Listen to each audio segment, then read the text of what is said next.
In this episode, we will talk about why the Philippines is falling behind its neighboring countries, especially in the tourism sector. It's very simple.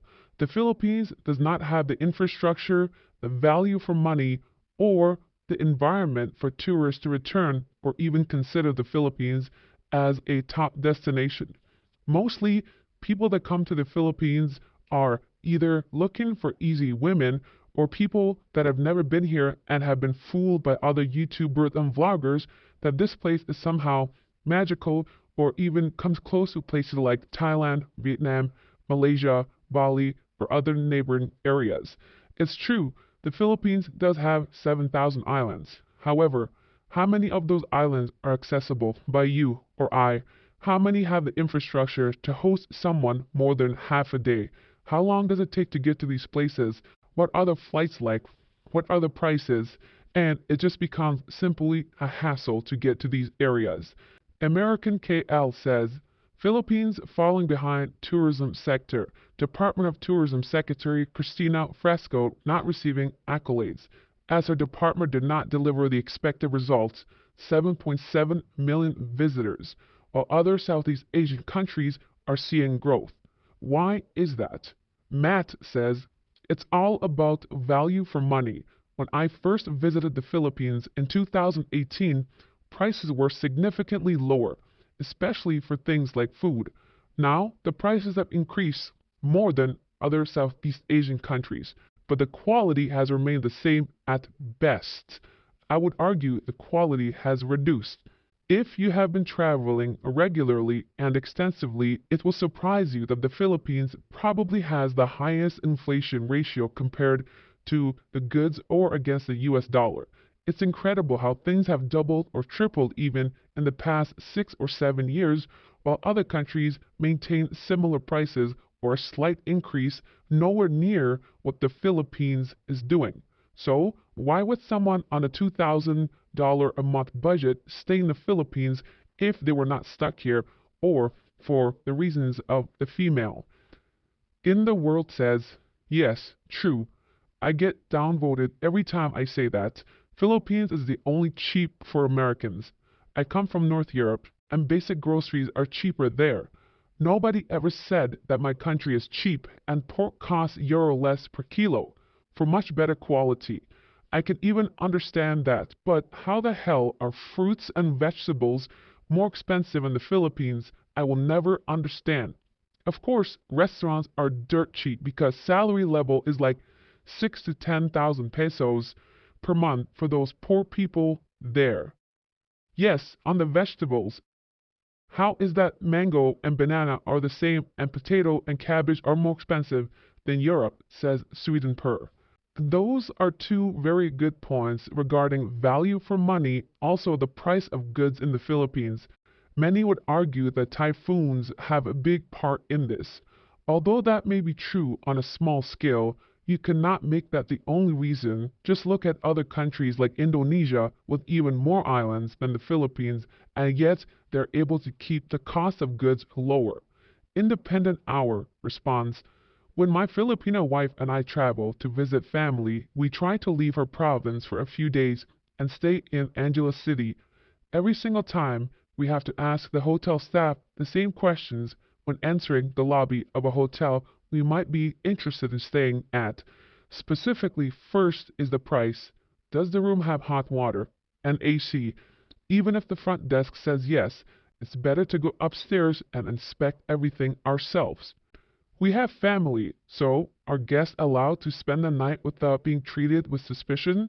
Better check it has a mini safe, and the worst is when the hotel advertises that it's rated 5-star online and you visit in person and you're lucky if it's a 3-star hotel. Simple thing in the Philippines is anything but simple. Speaking of being simple for value for money, if you've been to Vietnam, Thailand, Malaysia, you will be blown away by how neat, clean, organized, and even more affordable the hotels are compared to the Philippines. This is simply because supply and demand. Many people travel to these countries, their tourism numbers are higher than the Philippines, and the Philippines simply does not have the volume, therefore they cut corners. They want to save money. They don't change the sheets regularly. They don't install hot water heaters. The air conditioner has not been maintained or cleaned for who knows how long. All of these things run full circle. The next time a visitor comes to your hotel, they will never return. And guess what? With the age of online, social media, and reviews, one bad review will leave your hotel in the dust. Make that 2 or 3 or multiple bad reviews. Next time the person will simply skip your establishment. These are the facts of the Philippines falling behind. These are the truths. There's no need to be offended. This is just the way it is at the moment. The Philippines needs a serious overhaul. Fair Relations says, some advice for the tourism board. People prefer to be tourists in countries where the diet is not absolute garbage and fruit and vegetables actually exist. Fix your service, staff, culture, so people are trained to a basic level such as bringing meals that are ordered together to the table. Together. For example, allow foreigners to have a bank account. Stop charging muggy things like express fee on visas when there's no standard option. Employ some competent coders so that at least the website and the apps in your country function as it should do. Make it illegal for people to say, give me money, to every foreigner they see as a reflex reaction, regardless of their economic need. Clear up the garbage, the litter, the streets. Start some sort of food premises hygiene inspection so foreigners can actually eat without getting violently ill. Make your condos less like concentration camps. Just some advice for the Philippines Tourism Board. Since you asked, it's not my country and it's not my culture, but if you want to compete with likes of serious countries like Thailand who are making tourist visas less difficult to obtain, then feel free to heed my advice. Truer words have never been spoken. I appreciate this man's patience to write what we are all thinking. Every word in his comment should be posted somewhere in the tourism offices at every immigration and for all local Pinoys to read. These are important factors and reasons people would consider prior to traveling to a country. Criminology says this: I live here, and if I want a few days in a nice hotel to focus on writing, it's cheaper to fly elsewhere in Asia. This year I stayed at the Hotel Indigo in both Singapore and Bangkok. Both have amazing restaurants that are reasonably priced, with great dining options nearby. I can't think of anything similar in Manila that isn't twice the price. So far, I've found 2 to 3 reasonably priced resorts in the Philippines with great food, but they are 1. Hard to get to, 2. Don't have rooms that you want to stay in to work, so not suitable for working vacations. There are some premium resorts like Crimson in Boracay that I haven't tried yet, but then why not just fly to Bali or Da Nang where it's much cheaper? Imagine it being cheaper to fly internationally than to stay in your home country. These are the reasons that not even Filipino people would want to travel outside their hometowns or to take a vacation to a nearby island. Why do that? It makes no sense. Compare that to the minimum wage or the salary in the Philippines. No regular Filipino would be able to afford 1 week vacation at any decent resort. People have expressed frustrations in the comment sections of these posts so much that I can feel their pain, and I know you can as well. Although I doubt the Philippines Tourism Board hears this video or any of the messages talked about in this video, they definitely need to consider what people want. This will take decades. This will not happen overnight or within the next year. They need to start making some serious progress and taking some major steps. They say the Philippines is a developing country, but development is a phase. For the past 20 or 30 years, many of the important sectors of this country have remained in similar states. Disastrous Algae says, I'm well aware of the social and political issues, yet came 3 times already for holidays. I also traveled around Thailand, Vietnam, and Malaysia So I have a comparison to the more popular countries.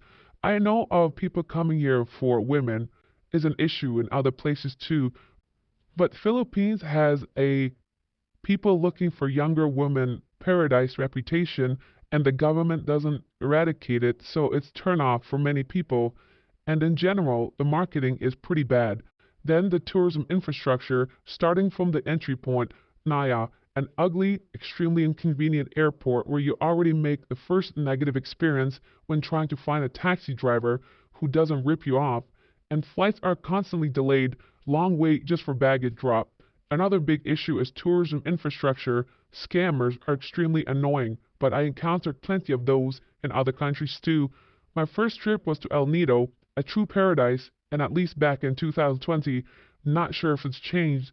It was free of plastic garbage and beaches. Water are beautiful, but only two options to get there: expensive air swift flight or extremely inconvenient flights and overland transit via Puerto Princesa, which makes you lose 2 days of your trip already.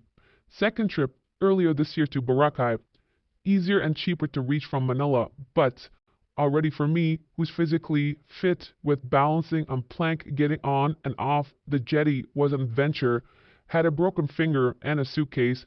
But for boomers, the population with the biggest spending power, this could be a real challenge if they are not super healthy anymore.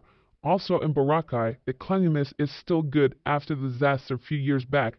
Plus it's safe and people don't bother you much. Take a boat trip to neighbor islands, but you'll have begging kids following you around all day. Third trip to Cebu, Siquijor and Panglao. Getting from Cebu Airport to Moalboal is inconvenient and or expensive. Getting around Siquijor if you don't rent a motorcycle is also expensive, and getting the waterfalls is physically slippery, challenging, that also not everyone can handle. No proper walkways, no handrails.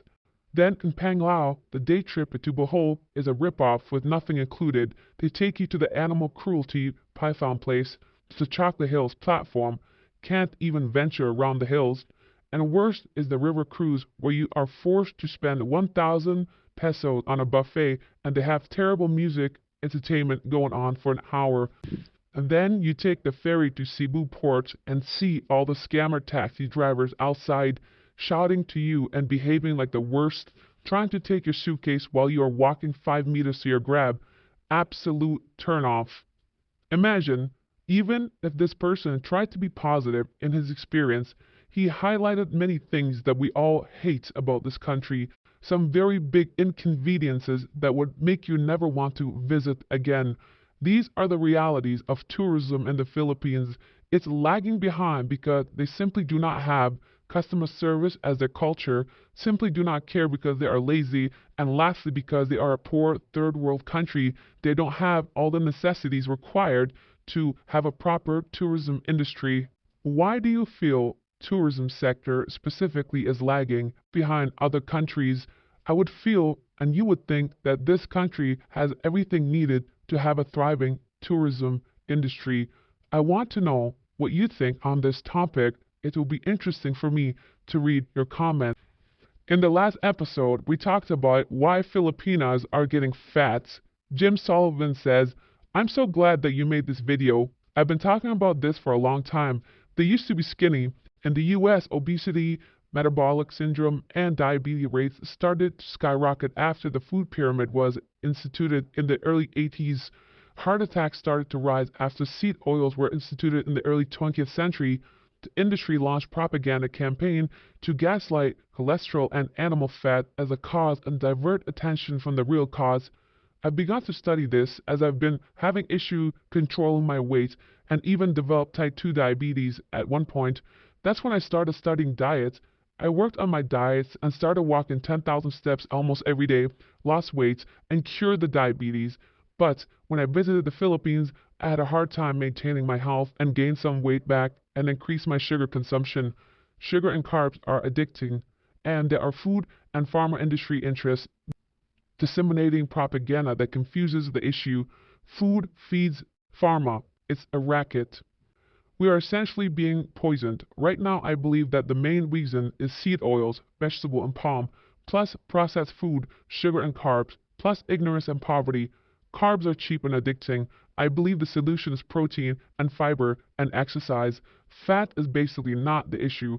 It is primarily the seed oil and sugar substitutes like high fructose corn syrup and white rice. The industries know the cause, but confuses people with propaganda about cholesterol and animal fat. Just look at how people ate in the 1800s and how skinny they were. The worst comment of the day is from Jojo, who says, "You sound fat." I don't care for this person calling me fat. I am not fat.